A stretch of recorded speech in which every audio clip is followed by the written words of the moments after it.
Deydilar, inson ulg'aygani sayin ota-onasini qadrini ko'proq bilarkan.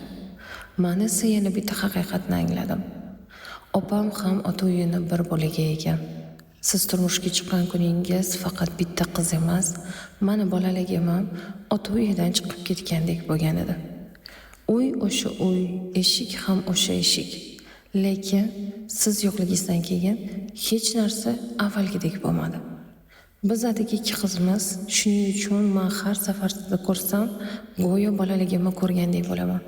Har safar kulishingizni eshitsam, go'yo uyimiz yana eski ovoziga qaytgandek bo'ladi. Bugun tug'ilgan kuningiz. Men sizga boylik tilamayman, chunki boylik tugaydi.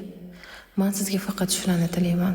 Alloh sizni ota-onamizni duosidan, turmush o'rtog'ingizning mehridan, singlingizni, ukalaringizni duolaridan hech qachon ayirmasin. Agar bir kun sochlarimiz oppoq bo'lib qolsa ham, bir-birimizni ko'rganimizda singlim, opam deb quchoqlashib yuraylik.